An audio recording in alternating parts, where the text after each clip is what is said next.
Okay. Well, Antoinette, I feel we should get started. So, Think so. um, yeah.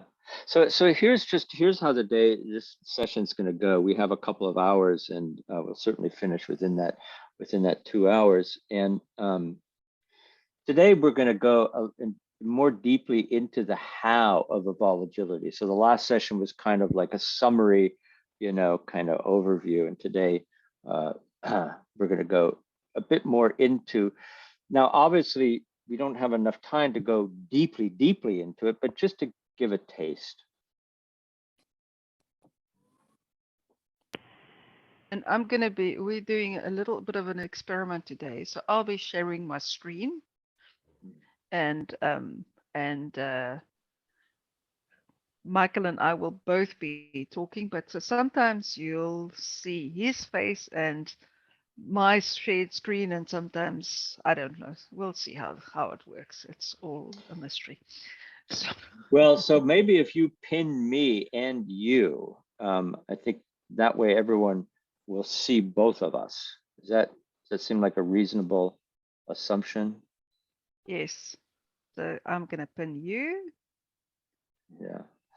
Yeah, so for parts of the session, we'll be going through slides, and other parts you'll be doing there'll be a couple of points we'll be doing breakout activities. We'll debrief that. We'll pause periodically, turn off the slides and just check in, just to find out what questions come up. So this will be slides for a bit, then no slides, and then slides for a bit, and then the latter part of the session will be pretty much no slides, just to give you a sense of what's coming. All right. Let's jump right in. Yeah, indeed. So let's start with our definition of evolvagility. And those of you who are at the last session are already getting a sense that evolvagility is something that continues to evolve and unfold. But right now, we could define evolvagility as, by the way, I'm a bit under the weather. So in case, I behave strangely or stop talking or whatever, or drop dead, that's why. So evolvagility, you could say, is a set of distinctions and practices that help individuals and collectives have skillful problem-solving conversations, not merely problem-solving conversations, but skillful ones that draw upon collective wisdom while at the same time enhancing that very wisdom. So you could say that collective wisdom isn't really, unless it's continuing to evolve and unfold.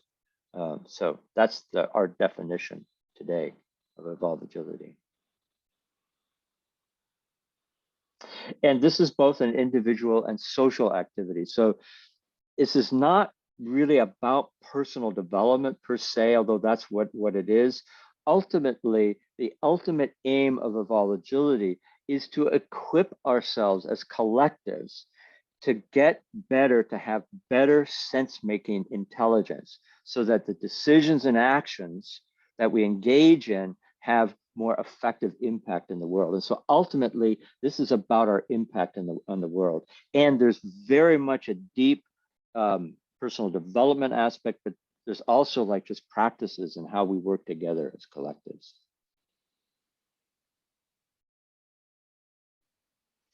If we start out and we just talk a little bit about our assertion and why we are involved in this world, in this work in the first place, it's that we feel the pinch of a VUCA world. Our sense making, which comes from our meaning making, our mental complexity in general makes us feel like we're simply not there in dealing with what the world throws at us in a skillful and appropriate way. So what we very often find is that we think that if I could just spend more time looking at this, or if I could get more data around this, if I could understand it better, if I just had the time to sit down and really work the problem, I might be able to come up with an action that will address whatever the challenge is that's coming in, coming across my way a little bit better. I mean, sometimes we feel pressed to take an action, and we may take an action, but it's the wrong action, but we confidently take it.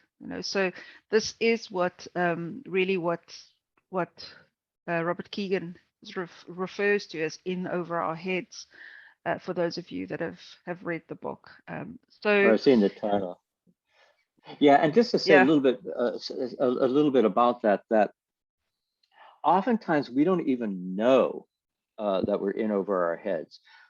What we notice in our experience is that the things that we think should work, or maybe the things that used to work, just seem not to work anymore.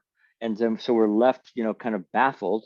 And and so, and, but whatever it is that we do, there are these strategies that we engage in, these kind of psychological and interpersonal strategies that cover over the fact that we kind of, is it okay if I curse here, by the way? I'm going to go ahead. We kind of don't know what the fuck is going on. So much of our activity is about covering over the fact that we don't know how to make sense of what's going on. yeah, and sometimes it becomes clear to those around us, but we tend to be the last ones to know, and we will try our utmost to deny it and believe that we surely there must be a way to do this. So ultimately what happens is that we take actions, we make decisions, but really they are ineffective. They may have a short-term impact, they may not have an impact at all, they may bring internal anxiety, but they're not really useful and appropriate for really addressing what's in front of us. So you could say that ultimately that this is a failure in our sense-making capacity. So and so in a moment we want to unpack a bit about what we mean by sense-making. But what we need to be able to do, we need to have, so how many people can relate to this so far? Like you see this in yourselves, you see this around you. This is like, this is definitely a big problem that we have around us. Okay, good. So it's clear that we need to have some way to upgrade our individual and collective sense making. Sorry. And such an upgrade requires that we step outside of familiar categories. So one of the difficulties of this kind of work is that you have to introduce vocabulary that's outside of our ordinary vocabulary. And then people ask, what the hell are you talking about? I don't understand what you're talking about. And what they're really saying is that the words you're using, the vocabulary you are using, doesn't jibe with my own familiar categories. And therefore, I can't understand you. And so there's got to be a way to, I'm just going to take a moment on this, Antoinette. There's got to be a way to help us get to the other side of the categories that are preventing us from getting to the other side of the categories that limit our sense making. I'm sorry for that terrible sentence. Let me see if I can say it somewhat differently, right? So, ironically, the very thing that prevents us from creating the kind of upgrade in our sense making that we need to make is what we already know, what we're already skillful at, where we've already succeeded. And so at some point, we need to have a way to sidestep all of that. And so what this work is about is exactly that. So, and it doesn't just happen. So it requires a kind of, it doesn't just happen when you say, okay, I want to upgrade my sense making. What we need is a kind of catalyzing agent, like a chemical agent, something introduced from the outside, something that can't possibly originate from within the structure that we're wanting to shift. So Wozlawak, I think that's his name. I think Polish guy who wrote a book called Change. Some of you may know who he is. I always get his name messed up totally. But he always said that in order to introduce systemic change in a human system, it's got to come from the outside of the structure that you're trying to change. And that's what this is.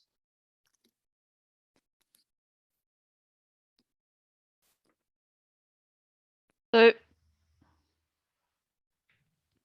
what we hold is that this can happen at the same time as doing the work.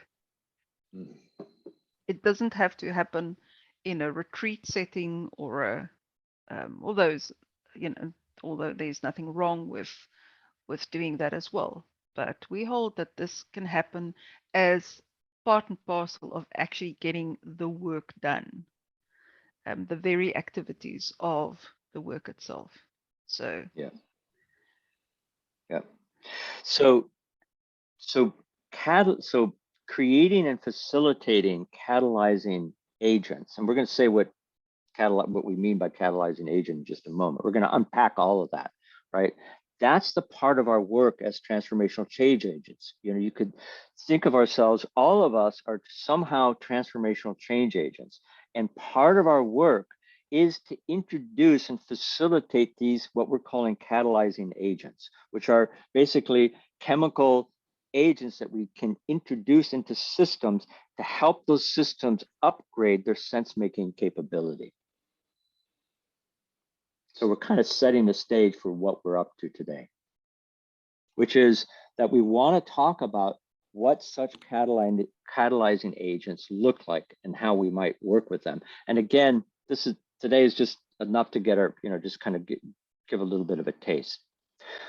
Yeah. So let's just take a moment and check in with people. Antoinette, what do you think? Mm-hmm. So questions are, like, we don't want to get into a discussion right now, but we just want to find out like what questions, what clarifications are needed at this point. What seems unclear?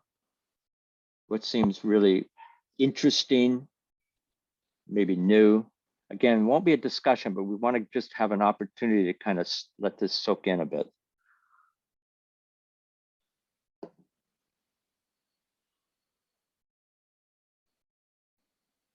You guys are looking like an oil painting. To me, it's kind of a cliffhanger. It's like I'm just waiting for. Okay, can we get to the? Okay, cool, great. So you're there hanging on the cliff. Good. Yep.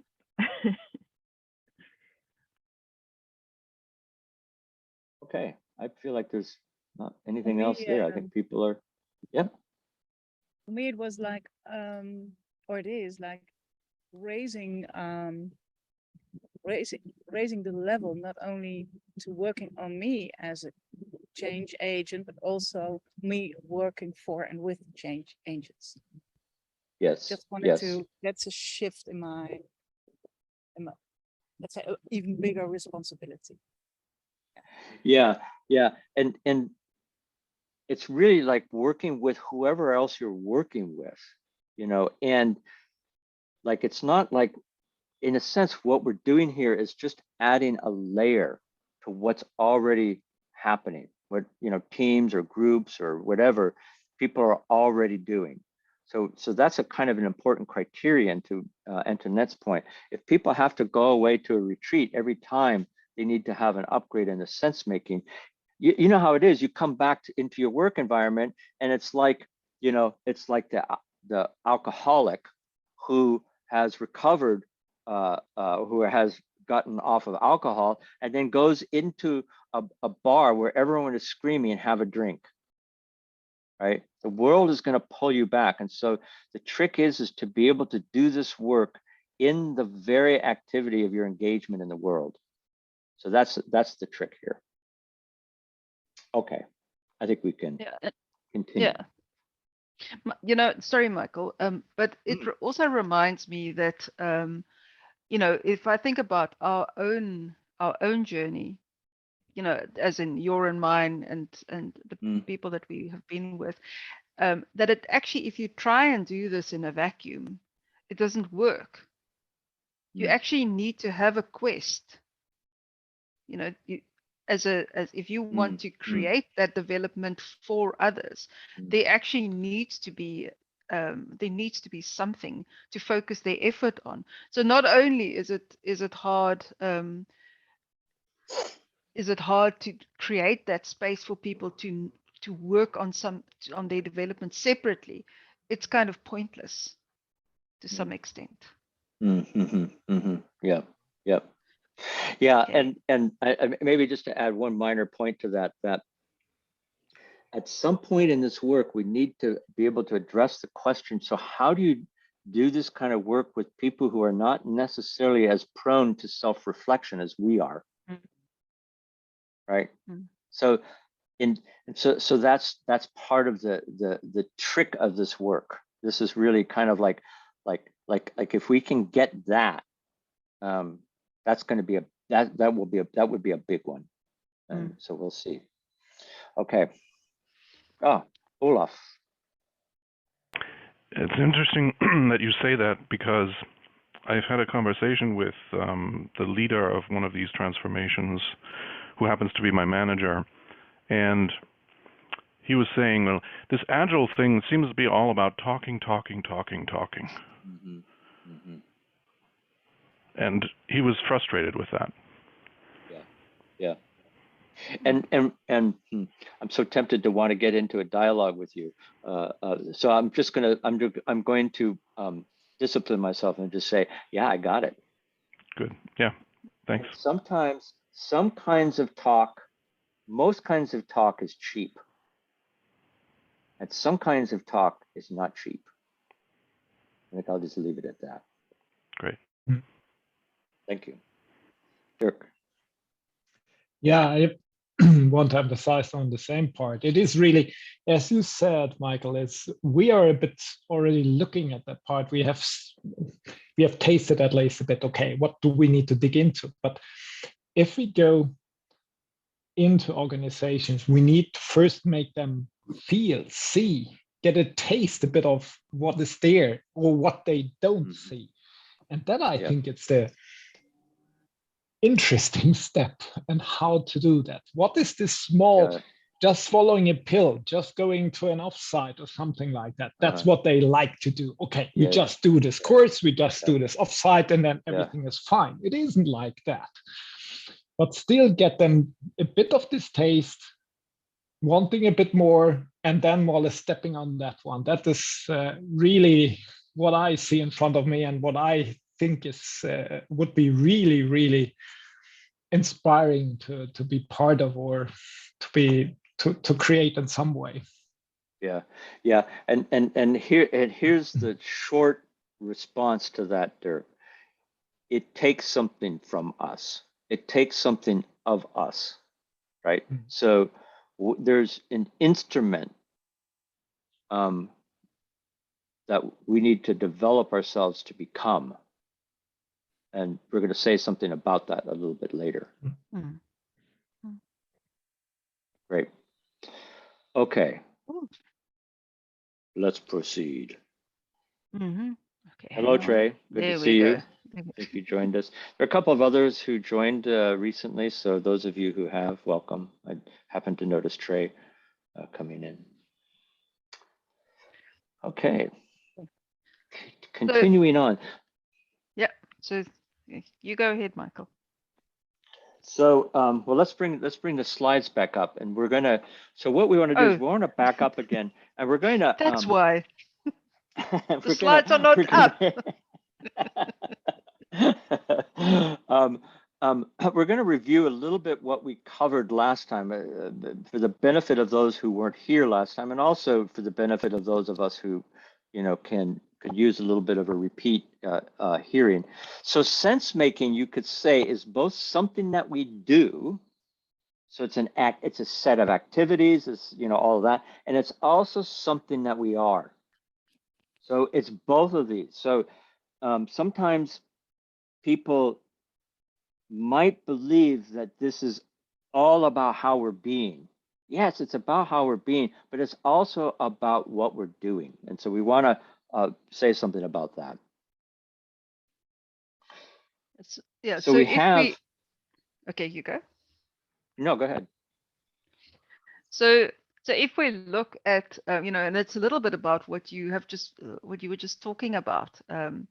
So Dirk, what you were talking about as well. So there are not only, of course, who we are when we do this work or when we do work in general. Of course, who we are is really important. That's what we've been talking about, in the last couple of webinars. But there also is our horizontal capabilities. What's the experience that we bring to our sense making? Surely, past experiences influence our learning from what we've done in the past. What skills and competencies do we bring? What great habits have we formed and have become part of our sense making? So those are as important as our vertical capabilities. So, what are we aware of? What are the perspectives that we hold? Can we flex those perspectives? How do we deal with complexity? Are we truly welcoming complexity in our sense making, or are we just tolerating it, for instance? So yeah, I just love the terminology of anti-fragility, that it may not be enough to merely be, to be able to deal with things when they break, but to actually grow from it. And complexity is both cognitive and emotional. So it's our capacity to emotionally be in the face of complexity. Yesterday, my wife and I have been in the process of a rather complex sort of move, and we're taking a train across Sweden. And for some inexplicable reason, they told us that everybody on these cars had to move off the car and into a different car. And we had like tremendous luggage, and I was way over on the other side of the car doing something. And so we were like scrambling, and like, trying to, and I noticed myself getting very, very upset. And so like I realized, oh, okay, so my capacity for dealing with emotional complexity needs a little work. So, but so that's what we're talking about, right? Is, and also awareness, like what can we be aware of? It's surprising to me how little aware we are most of the time. So all of that refers to the vertical dimension, which of course, influences or determines the horizontal dimension, which also feeds back and stabilizes and consolidates the vertical dimension. And incidentally, we say we here, we've been using the word we. We're referring to us as human beings, not just us as, kind of leaders and transformation agents and change agents, not just us here, but all of us. So this is in a sense, our target. This is what we're looking at being able to create. And if you bring these together, these two dimensions, it's what we refer to as deliberate sense making. That deliberate sense making, in a sense, cuts a swath, is that the right word? Across both of these dimensions. You need both of them, right? You can't operate with just like being, like having great presence. If you have great presence and great awareness, yes, key, but without skillfulness, and again, talking about us as, like people in organizations and societies, how we operate, it's not enough just to have awareness and perspective. We also need to be skillful in how we relate with one another, and how we work and relate to goals and constraints and so on. So if we start talking about how do we actually go about creating this for others, which is, a big question for most of you here. One of the most important parts is creating a holding environment that deliberately fosters sense-making complexity. And there are two aspects that we like to lift out about that. The first is psychological support. And we're not going to go much into psychological support today. I think most of you are familiar with a word that's also really hackneyed in the Agile community, psychological safety, but really around the work of Amy Edmondson and others. What we're interested today is talking about psychological challenge. And we will come back around to psychological support, but we feel like getting clear about what it means to provide psychological challenge.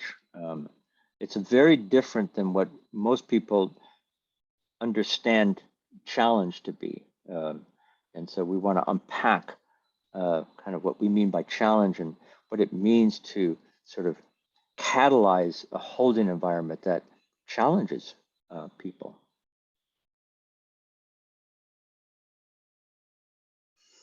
So the great tool in psychological challenge is what we call heat experiences. So heat experiences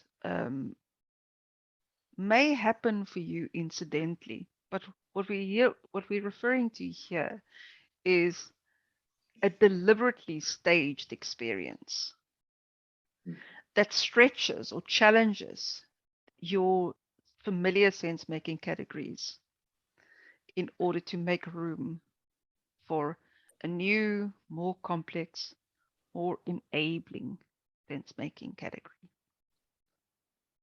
So you could say that, again, this goes back to a comment I made a moment ago, that, oftentimes what gets in the way of us being able to evolve toward more complex sense-making is what we already know. I can't remember who it was who said, I think it was probably Mark Twain, the American author, who said, it's not what we don't know that gets us into trouble. It's what we know is true. And we're convinced that it's true. And, anything outside of that is, bullshit or, esoteric or whatever. So, and we all have life's heat experiences. We have deaths of love. We have death of loved ones. We have loss of jobs. We have all kinds of things that happen in life that have the capacity to generate a heat experience. By the way, it's not guaranteed that they do, right? It depends on how we relate to those experiences. And as I just want to amplify that, what Antoinette is saying here is that we want to be able to create, to deliberately stage heat experiences such that they help people to become more aware of the current sense-making constraints and come to a place of being able to choose, choicefully engage in perhaps a different kind of sense-making paradigm. Yeah, that's right, Francois. Thank you. You can always leave it to Francois. Thank you. Okay, so great. So we can identify, we can talk about 3 kinds of heat experiences. And by the way, I wouldn't say that we have the corner on this. In other words, I'm not going to say that we know all there is about this, or a lot of people who do this sort of work. This is just our take, and it's almost like our current take, right? So this is the way in which we talk about this stuff, and the way in which people practice this stuff will help evolve and probably improve the way that we describe it. But here's how we see it now, that 3 kinds of heat experience. One is situational, which is to create or to engineer, I like the word engineer, sort of situational breakdowns. So situations that challenge people in a way, but within a context in which people can relate to that challenge as a developmentally significant heat experience. So like, and we'll go over some examples, but like, you know, one example could be like a lateral job move. Like sometimes you might be working, say, in technology, and you might laterally move into product design. And that could present, not necessarily, depends on how it's engineered, that could present a kind of heat experience, in that you're going to have to kind of reshuffle the way that you make sense of things in this new role. So that's situational. The second one is cognitive, and you could also call it epistemological if you have a penchant for philosophical language. I use the word cognitive, it's a little simpler to understand, but basically cognitive heat experience is one in which you stand and a familiar category gets directly challenged.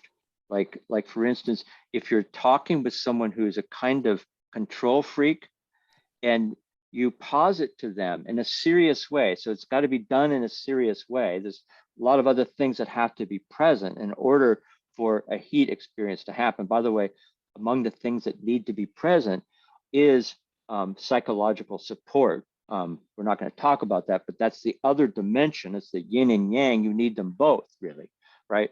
But presented in the right way, you could posit to a control freak at exactly the right moment, something like, so have you considered that the less in control you are, the more in control you are? What might that present for you? So that would be an example of a cognitive, that's like a reframe. It's a term in coaching we call reframe, which is just presenting a different way of looking at something that is like, oh, I never thought of that. Or, oh, you've got to be out of your mind. So that would be a cognitive heat experience. Sorry. And then the third. Yeah, I'm sorry, Michael. We have a slight technical hitch here, but you carry on, please. Okay. Okay. All right. So emotional heat experience is one in which, and this is again is where it really takes a kind of loving hand, a kind of real and we're going to talk about some of the sort of skills that you need to be able to bring about in order to facilitate a heat experience. So an emotional heat experience is one in which a person is invited to be present with an emotion that's very difficult. And oftentimes what we see, and what most of us have probably experienced, is that when we can simply stay with an emotion long enough, we can get to what it is that emotion is revealing, what aspect of our sense making that isn't working, for instance, or our meaning making that isn't working. But most of the time when confronted with a difficult emotion, we have some way to avoid being present. And I remember having a brilliant teacher say one time that oftentimes crying is one of the great ways that human beings avoid being present to the feeling. I thought that was an incredibly provocative thing to say. But then I did some research with it and worked with other people, and I've come to discover that we could spin out. So having an emotional heat experience that allows us to experience something long enough to be able to get to the other side of it is another form of heat experience. And Michael, if we go back to what we started this conversation as well, so because heat experiences are so uncomfortable for us, what we tend to do a lot of the time is we tend to find ways to escape out of them. You know, so if we talk a little bit later about our work as facilitators for this process, it's one thing that we need to remember, that it's easy. It's easy, and sometimes it's the courage that we require to hold people there is what's most needed from us. Yeah. So we actually would like you to now just have a conversation in a breakout room with one or two other people, and just share. You know, let me stop my share so that you can see me as well. So just share with one another. You know, if you think about your own development, what are the heat experiences that you've had that made you develop? Or if those don't come to mind easily, or I mean, you're a bunch of strangers, so you feel uncomfortable in sharing that. What heat experiences have you observed in others that led to their growth? So just have a brief conversation about it in the breakout rooms, and then when you come back, you can share, and we'll see what we can learn from those. Okay, great. So who first of all, how was that? Was that useful exploration moment? Very much. Quite tell. Yeah, good. So let's hear a couple of examples of these deliberate heat experiences, or just heat experiences that you had.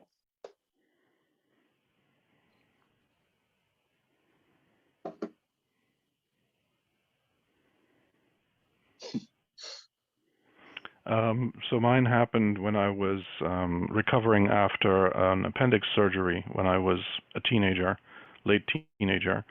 I had two very good friends, girls who came to visit me, and I was just lying in the hospital bed and being miserable and kind of taking it out on them. And then two other classmates, two other girls came to visit, and I lit up for them. Probably because I had some kind of weird attraction to them, but you know, I was a teenager. And after the two other girls that had come in that I lit up for, after they left, my two friends called me out and said, "That was a shitty thing of you to do." And I was like, "Damn, you're right. That was really shitty." And it changed how I try to relate to people ever since then. Yeah. It's great. So so I'm just going to kind of like make some assertions. By the way, if we were in a workshop, we would work with this a bit more just to unpack this. But I would assert that there was a moment at which you felt really uncomfortable to hear what they had to say. Oh yeah. Yeah, right. Like it shifted how you saw yourself. Yeah. So that's a classic. That's that's a quality of a heat experience, that it's disequilibrating. It's disorienting. It pulls the rug out from underneath of what we think is true about ourselves, about the world. Yep, great example. Thank you. Maybe one or two others. What we're wanting to do, by the way, what we're wanting to do here is just, you know, take the wisdom that got created in your breakouts and just share it with the whole group. One or two others. So Michael, I had one experience where I was working for a very thoughtful leader. She was very good, calm, methodical. And I was young in my career and I was really frustrated about a particular situation. And she let me ventilate for about 5 to 10 minutes. And then she just said it in such a way that was direct to the point, but also in a very caring, thoughtful way. She said, you know, Steve, this isn't all about you. And she just let it sit. And I remember just sitting there like backpedaling in my mind, like, oh man, my ego is getting in the way. And ever since then, my frame of reference has shifted and how I want to show up as a leader. So yeah, it's great. It's great. Maybe one more. You get, I mean, so it's clear to us that these sorts of heat experiences can be really quite dramatically life altering. And they're not just unpleasant experiences. You know, sometimes we have just downright unpleasant experiences. And I mean, I suppose you could argue that any unpleasant experience has the capacity to grow or evolve us, right? We could have a relationship to life's experiences that way, but some have more of that kind of catalyzing, or that catalyzing that heat experience.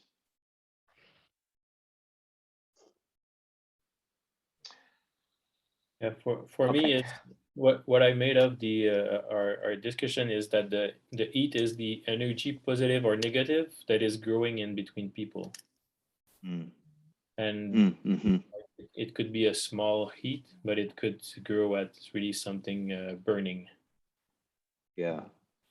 Yes. Yeah, and sometimes it can feel like it burns. And the thing is that the trick is and we're, in a moment, we're gonna say something about what it means to create heat experiences, right?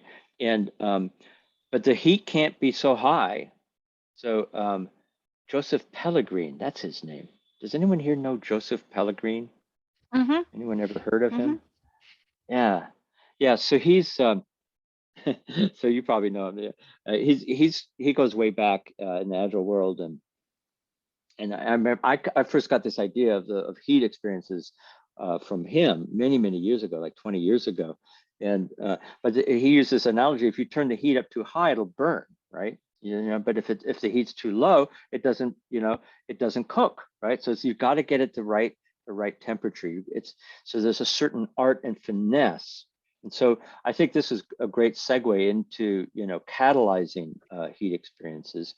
And so we're just going to put up a slide or two on that.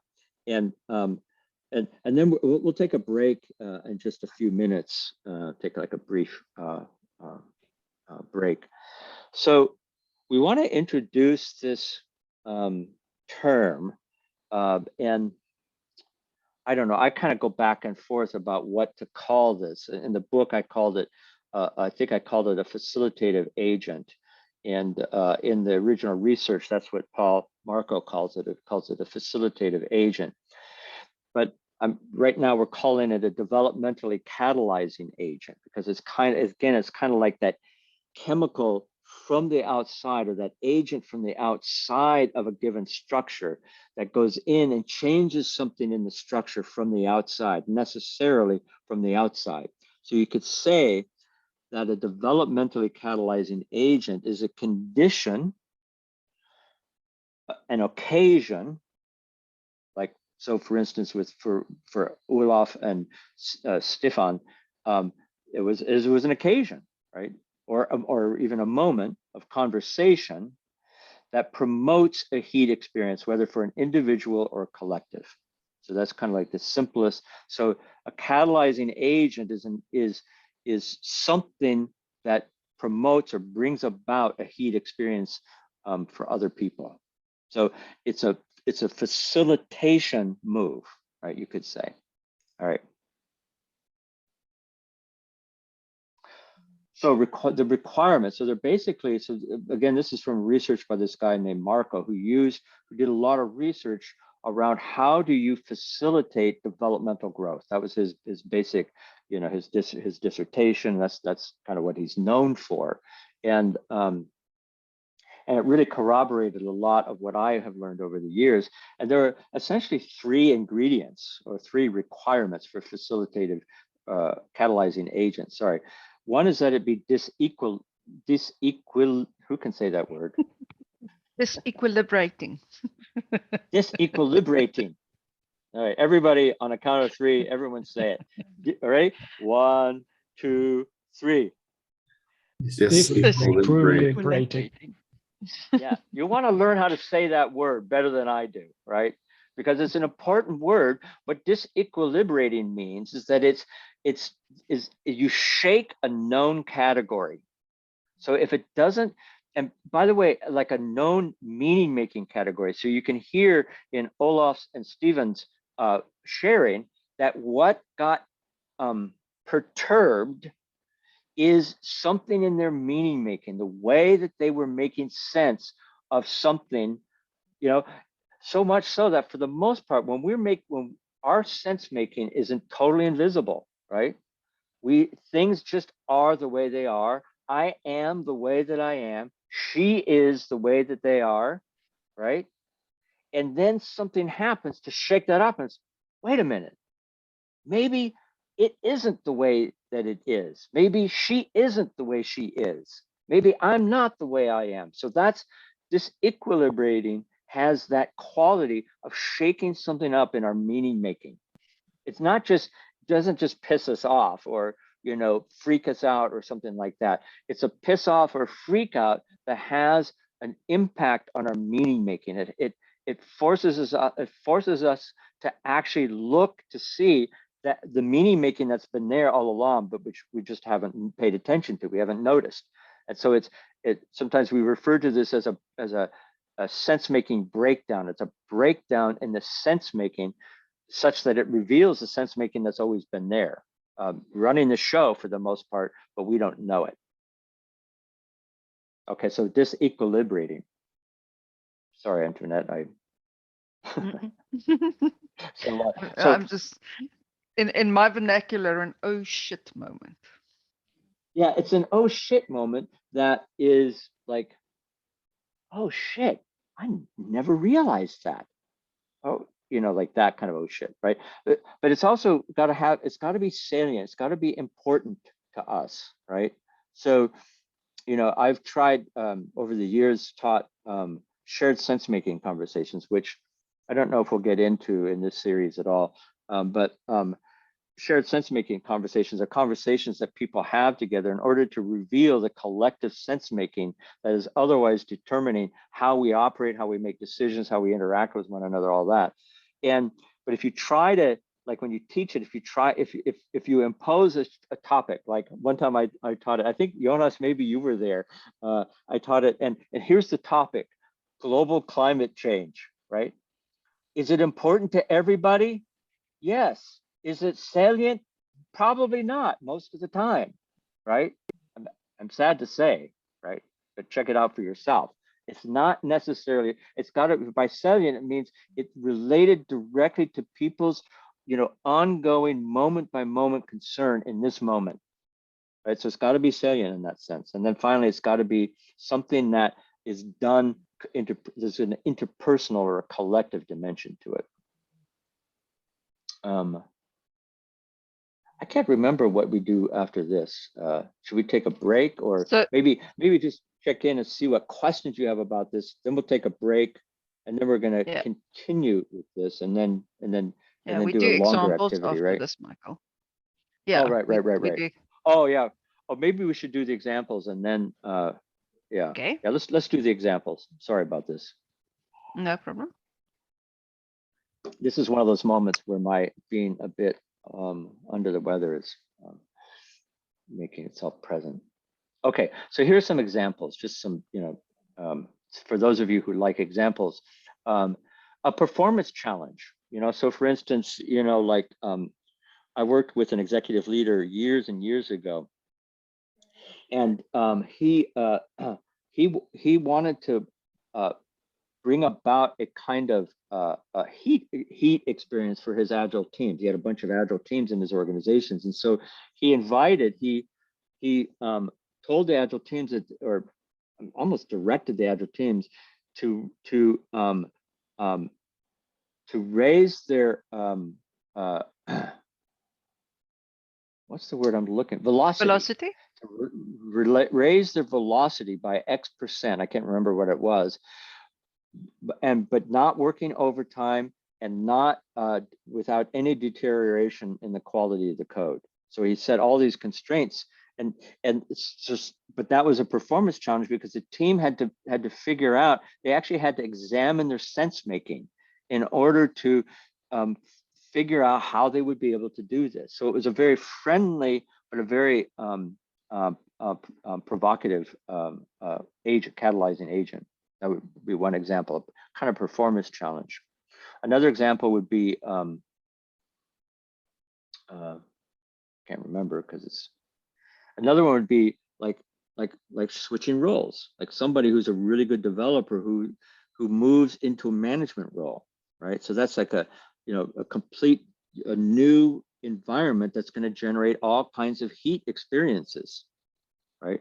Another one could be like, so that would be a formal role, could be like an informal role change. So for instance, like master coders, you've seen those master coders on teams, they're 10 times more productive than all other developers.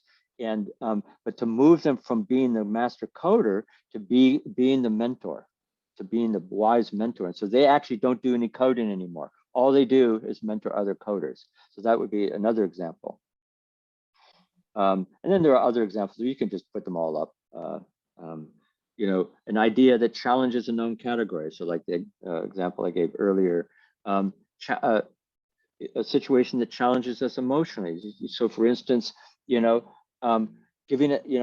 somebody to give a talk for somebody who's afraid of public speaking, or like even just like holding someone's feet to the fire when they're in the midst of a strong emotion, but supporting them, right?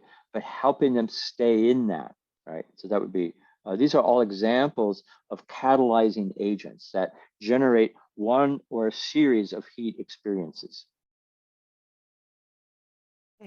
Okay. So now let's take a little break. Okay. Okay. So if you're back, please turn on your mic. That would be awesome to see you. And Noxie, I don't know if you have a way to turn on your camera. If you have a way to turn on your camera, Noxie, it would be just great to kind of see you. So I just posted the slides in the chat. So if you want to refer to them in the activity that's coming up. Ah, good. Great to see you, Noxie. Hi. Hey, wow, what a great face. All right. So what are we doing next? Now I think we have a couple more things to do, and then in terms of slides, and then an activity, right? Antoinette, does that sound right?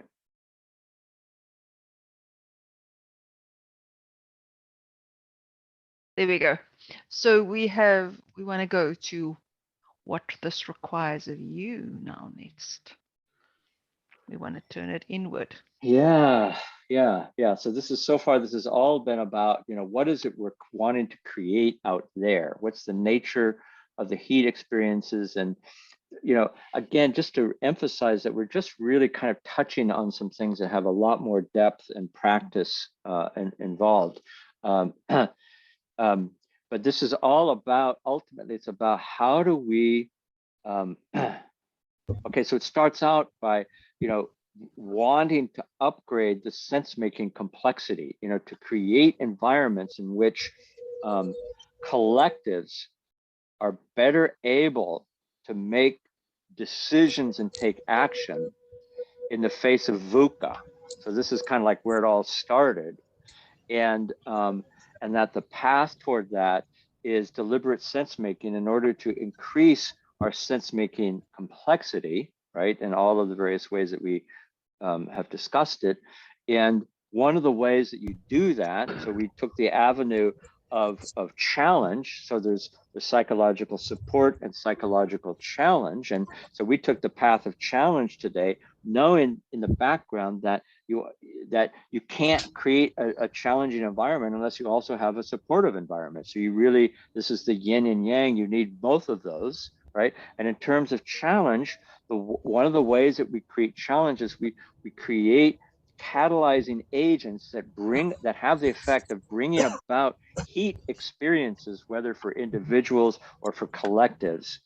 And there's a certain technology around that. And now where we landed on, okay, so great, all this is great. Now what does this take from me as a facilitator? So now we're turning the kind of the camera back toward ourselves of, what does this require of us? So that's where we are now.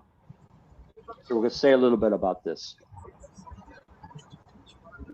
So I think Francois, I don't know if somebody's I don't know if it's Francois on the train. There's a fair bit of enough background noise that it might be distracting for some people. Okay, cool. All right, yeah, thank you. All right, so we're coming back to vertical and horizontal again, what it requires of us. So you can imagine, if I just think about the examples that that Olaf and who else, I think Dirk brought. If you can imagine that if we are trying to deliberately create this, both of those experiences, or especially in your case, Olaf, that experience was I make up, probably a little bit, there was probably a little bit of shame, or it probably caused pain or hurt inside for you, given what your values were. So obviously, if we want to step in and we want to create this for people, we want to do this in a way that that doesn't let them be consumed by negative emotions, but leave enough space, create this equilibrating there, that this equilibrating experience for them, but leave enough internal resources to actually work with it and to harvest and sort of get the juice out of the experience. So that would mean a whole bunch of things in terms of us ourselves, if we want to do this work. Okay, so obviously our awareness around what's happening for people in all aspects. If we think about being a coach, there's a lot of awareness around what people are going through in terms of empathy, in terms of intellectual processing, etc. What needs to be added for us is an awareness of vertical growth. Okay, we need to become acutely aware of what does it look like, how does it manifest, how to recognize it, how to tweak it. Okay, so that awareness is yes what we become aware of as facilitators, but it has that added dimension of really becoming familiar with vertical growth. And I think I said horizontal a moment ago, but no, you didn't. You didn't. No. I know. Okay. I know sometimes you do, but you didn't. Yeah, especially the last 2 days. So yes, and our own complexity processing, so realizing what's going on for somebody, what's going on systemically, what's going on in the broader scope of their development, in the environments that they operate even, that needs to be, more developed. And we spoke about this earlier. There is also the aspect of really being able to keep their feet to the fire, because this is hard, it's uncomfortable, and I think about it as kind of tough love to really not take them out or rescue them in any way from that discomfort in the moment, but really keep them there in the most loving way, given what the reason is that they are there. It also requires, like everything. Sorry, Michael, you want to come in? Yeah, let me just add. So, and can you hear in the way in which, so notice, by the way in which Antoinette evoked all of that. So there is a subtlety in her language. We say languaging. There is a subtlety in the way that she languaged this that made it present. Can you feel what she just said is present? It's not just an intellectual idea. We actually can see it for ourselves, right? And so I just want to point to there's a and Antoinette's going to say something about this in a moment. There's an aspect of linguistic skillfulness there, right? But the other thing I want to point is that in the background of all that you just described is a big heart, right? Is a commitment to the possibility of human being. And individual human beings oftentimes are not in alignment with that possibility. And sometimes it takes great courage to hold people's feet to the fire for the sake of the possibility of human being that each and every individual human being is. So just wanted to call that out. Mm-hmm. Cool. Yeah, so if we think about it, so Michael has just pointed to one area of linguistic skillfulness. A big a big question for us when we start doing this work is, and a lot of the time, how are we gonna generate those heat experiences for people are through language. Mm-hmm. How do I do that? Mm-hmm. You know, what do I look for? I mean, we've only started unpacking this in terms of, I mean, Michael called out reframing earlier on. Reframing is a coaching skill that we now know after many years of working with coaching. We know what that is, when it's appropriate, how it looks, and how it works. There are others. Yeah, many. Yeah. Many other, and so it has to do with languaging, how you say things, the way in which you distinguish things with people so that it brings it present in a certain way. But it's also conversational skillfulness, like how we engage in conversations, and there's a certain skillfulness. Like sometimes there are places you don't go in a conversation, even though the conversation could probably benefit, but it's just not the right moment. So there's a sense of timing. There's almost a comedic, like the comedian has that sense of timing. A person who's very skillful in conversational practice has that sense of timing. There's certain things you don't bring up right now. You don't follow this, you don't follow that, but you follow that. And so linguistic skillfulness is a broad range of skillful practices. Then there is, of course, relationship skillfulness. And there's also group facilitation skillfulness. Yeah. So if we think about our relational intelligence and our social intelligence, and the ability to work with I want to say energy in a group, the ability to hold space, the ability to skillfully engineer that space as well. Yeah. There's a lot to, and I have long since I studied professional coaching about 20 some odd years ago. And I worked as a professional one-on-one coach for about a year, like a life coach and a business coach and a relationship coach. And I found that I started working with groups, and and as a consultant, like even like when I coached leadership leaders, I always coach them in their leadership niche, and their with maybe people managers who reported to them, or maybe their peer leaders or whatever.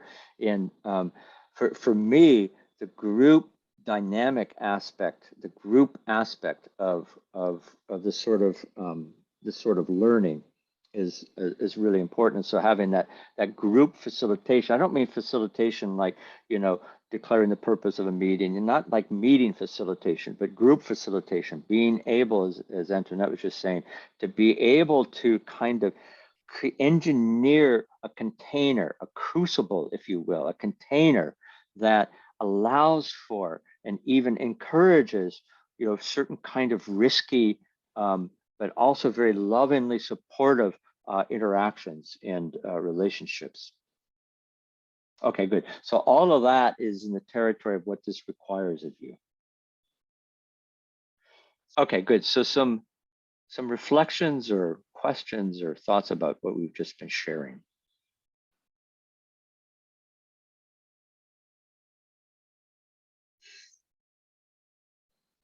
I would like to, can I share a thought? Please. I noticed that in both sessions I've been, that which sometimes tend to be this oil painting, and that Sorry? that we tend to be this oil painting, Yeah, and not spontaneously engaging in all kinds of activities. And instead of that, I found myself listening to the teachers, you know, to both of you. I find it really encouraging and prepared, but we were not engaging. So that puzzled me a little bit. It puzzled you that you weren't engaging. Is that? Yeah, is that what puzzled you? A little bit going back from going into that. It's a strange for part of the reason why I asked. For me, it's a kind of a strange format. I haven't quite learned how to relate to this particular format. This kind of 2-hour format, you know, 3 sessions, and there's not really, we haven't really created a container, you know, for the 3 sessions. It's just like this, so it was partly an experiment, you know, just to see, you know, what we could do. And there's some ways in which it hasn't worked as well, and some ways that it's worked fairly well. And of course, for different people, it works differently. And this is always the case. So just commenting on this, on your reflection, Sabina. Thank you. And I think it's beautifully and gracious of you to do this. I want to thank you for that, because this helps a lot for me. Good. Cool. Michael, I can perhaps just share in growing that thought. This is deep work, right? So if we are going to do it differently, then I think having more conversations. I mean, this is kind of what you do in advanced coaching circles, where you start exploring the combination of the vertical and the horizontal, both internally, and the skillfulness on how to facilitate it. I mean, that's kind of what you do over several weeks, with a lot of breakout rooms, a lot of reflection, a lot of practice. So I get the sense that we're all trusting that you have a design and an intent for the amount of time and what you have to cover. And I don't feel it's uncomfortable so far, at least for myself, when there is silence or when we're waiting for input. But I'm sure at some point in time that might change. I don't know if that answers anything in the room. Yep. By the way, I love that. I love that was a linguistic move, and that you made a reflection, and then you kind of like offered a way that you think about that reflection, you know, as a way, you know, to help people, you know how to interact with that reflection. So thank you for that.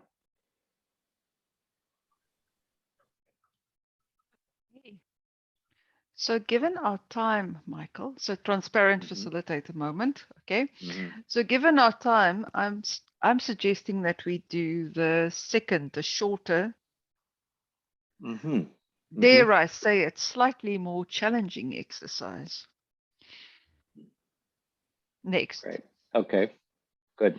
Okay. To end up with. Well, all right. So tell us about it, and I'll have to figure out, is this a pair exercise or? So currently, I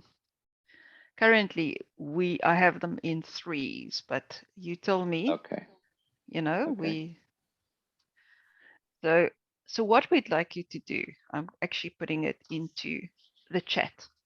So what we'd like you to do is to think about an existing challenge, a challenge for you in terms of those that you coach, those that you lead, those that you work with, an existing challenge. And then think about what the real tension is there. What's the real tension? And then help one another to think about how to intensify, that tension. What would be a way to intensify the tension? Could you say a little bit more about what kind of challenge you're talking about? Is it a challenge that we are sitting with, or is it a challenge that we think others should be sitting with? It's a challenge that you are sitting with. So that challenge could be the fact that somebody else is sitting with a challenge. Okay, but it's a challenge that you are sitting with. Okay, thank you. Yeah. Cool. I'm opening up the breakout rooms. All right. So Sabina is laughing, Stephen's laughing, Jonas is smiling. Olaf has a kind of smile. So we don't really have time to fully debrief this, but what wants to be said coming out of that? Let's hear from a couple of you. I think the realization that the tension starts here. Tension isn't outside, and that it's really uncomfortable to stay with it and intensify it. But I realized in my situation that what I need to intensify it is exactly what I need to push through and find the answer. Actually, not push through, to let myself be and find the answer. Yeah. So, and now I'd like to hear a comment from the other side. So that's from the side of someone who was able to move into a heat experience for yourself, Will. So thank you. That's really awesome sharing. From the other side, what was it like to hold a space such that another person could experience a heat experience?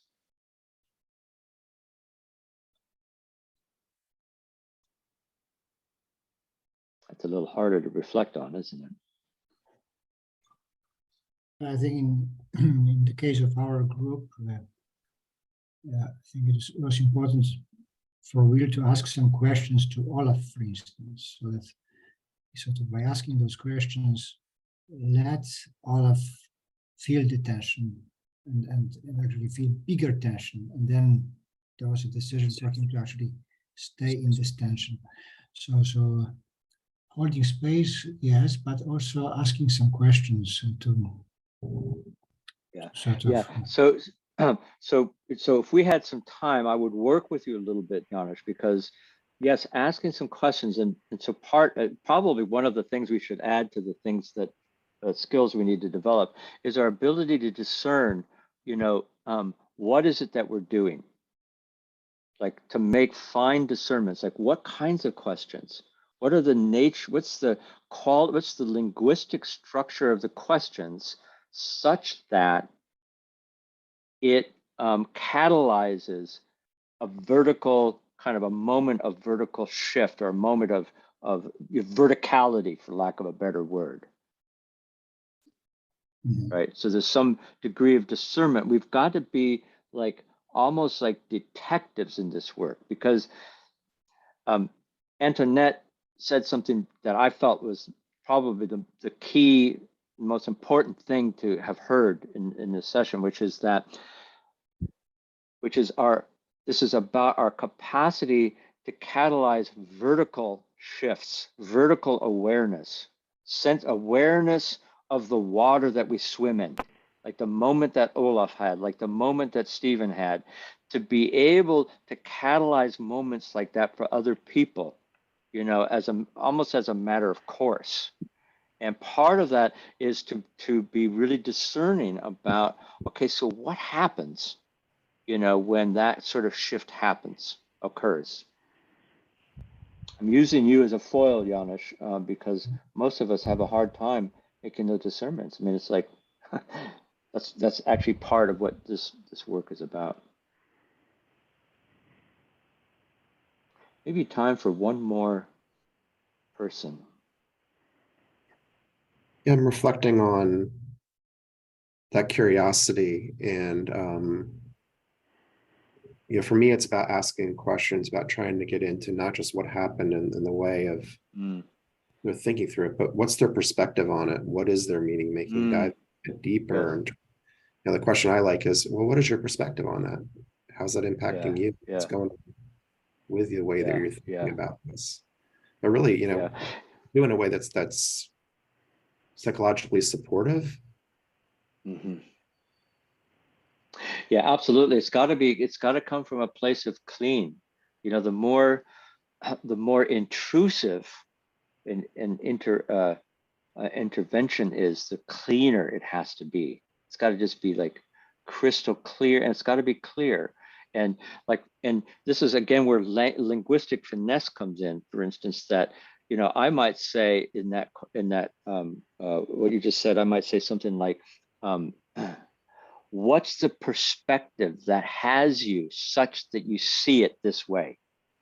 It's a slightly tortured, some might see it as a slightly tortured use of language, and yet I would assert that it invites a different reflective quality than, you know, what's your perspective on that? Not that that's a bad one, by the way. But part of this is like getting to some degree of precision. Does that seem reasonable, what I'm saying here? No, it shifts the nature of the question to be more that we are a product of those perceptions rather than a perception that we have. Right, that's right, exactly. Because it's not a perception that we have. It's a perception that has us, or a perspective that has us. Right. That's the problem. If it's a perspective that we have, we could deal with it.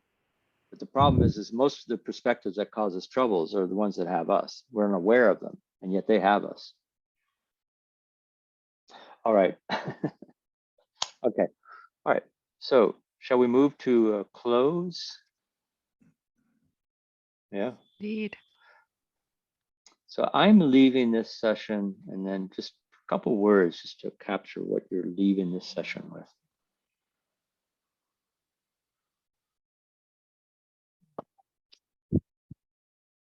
I'm leaving this session with curiosity about how to provide that psychological support and how to better ask those questions that you're talking about to connect better and help people reflect.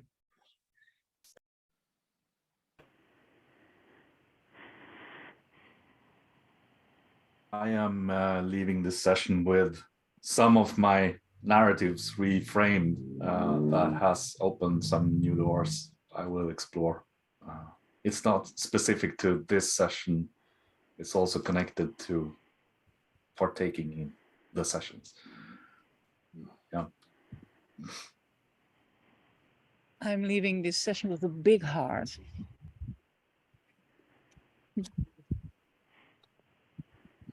I'm leaving with the remembering that where resistance is usually the place where the biggest resources. I'm leaving the session with working more. Am I on mute? No, we can hear you, Noxie. Oh, okay, sorry.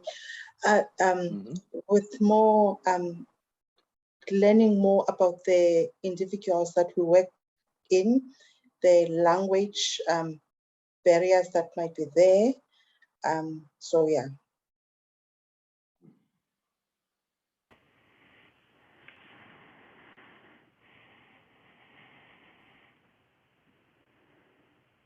I'm leaving the session disequilibrated, but I think that's a good thing.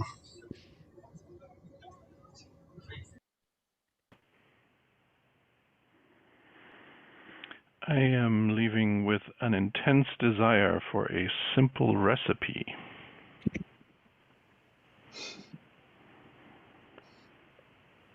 Just the right amount of heat, right?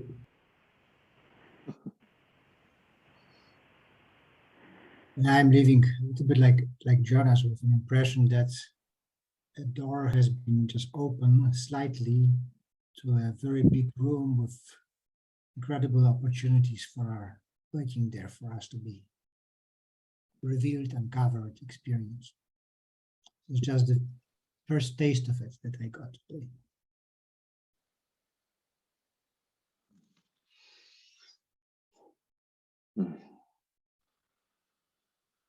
I'm walking away with a sense of reflection in many different ways, but I feel like I just ate something that I want more of. and I'm hungry for more.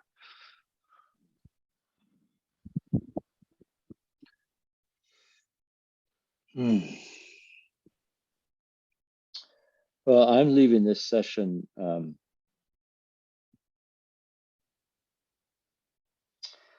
I'm feeling full in a certain way, feeling like just full mainly of gratitude and for the possibility of this work and for your generosity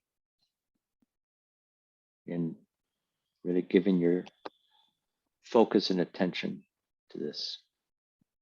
Especially those of you, I think all of you have been here for both sessions. I'm really grateful. Thank you. Yeah, that's something similar for me. I'm leaving here with a warm heart.